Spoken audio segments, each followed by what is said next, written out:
Preface. History is so alive and growing that it is hard to see how anyone can think of it as dead and dry. It is, in reality, little more than a study of the present, explained in terms of the past. History looks forward, not backward. It is dynamic, not static. Those who condemn history as a mere rattling of ancient skeletons only betray their unfamiliarity with the subject. Out of the world of yesterday, the world of today has grown.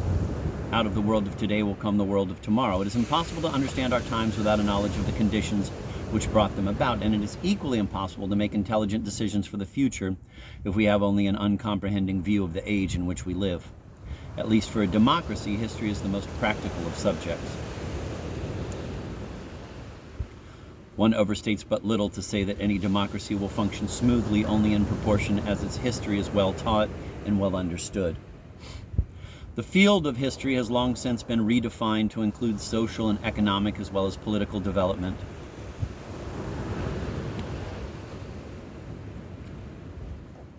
And I have done my best in this volume to give a well-rounded picture of the American nation during the last 75 years.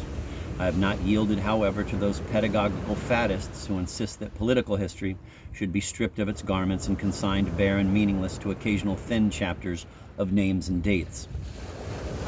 Just who is responsible for such a trend in an age when democracy is fighting for its life, I do not know. It is hard to believe that this pernicious idea is the product merely of ignorance. Politics in a democracy is of obvious importance, and past politics throws much light on the evolving political scene. If the young people of our colleges are ever made to believe that the political life of their nation is unimportant, then our democracy will be in a very sorry way indeed.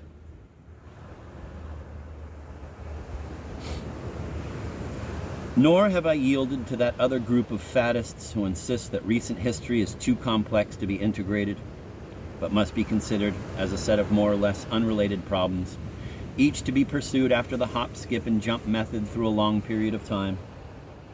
The task of integration is indeed difficult, and I may not have done it well, but I have at least tried to recognize two important truths. First, that all history is interrelated, and second, that chronology is of profound importance. The task of the historian is not merely to spin out fine threads of knowledge. He must weave these threads together into a pattern which, however complicated, will have meaning as a whole. In this book, as in its predecessor, The Federal Union, references for further reading are suggested in footnotes scattered throughout the text rather than in formal bibliographies following each chapter. This is done with the hope that students will be induced to read further in subjects that particularly interest them.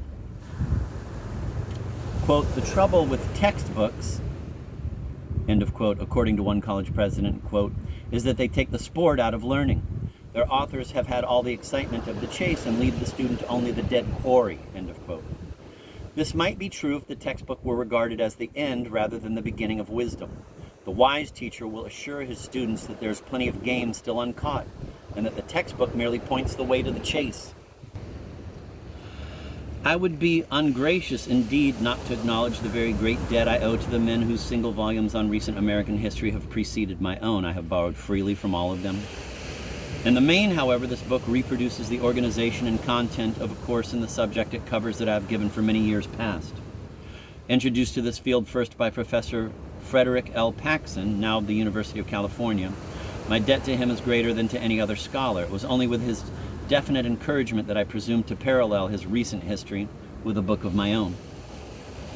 Acknowledgments are also due to two of my colleagues, Professor William B. Hesseltine, who read and criticized the whole manuscript, and Professor Chester V. Easum, who gave me the benefit of his advice on the section pertaining to American entrance into the World War. To Professor George E. Mowry of the University of North Carolina for information gleaned from the Theodore Roosevelt papers, to Mr. Manel Hahn of Winnetka, Illinois, who supplied essential data concerning the stamps reproduced on pages 680 to 681. To Dr. Theodore Saludos, my research assistant, whose suggestions with reference to recent agricultural history were particularly valuable. To two of my graduate students, Miss Ann Cochran and Mr. James Bring, who cheerfully performed many time-consuming tasks, and to my wife, Lucille Curtis Hicks, who took time out from her already well-filled schedule to type a large part of the manuscript. John D. Hicks, Madison, Wisconsin.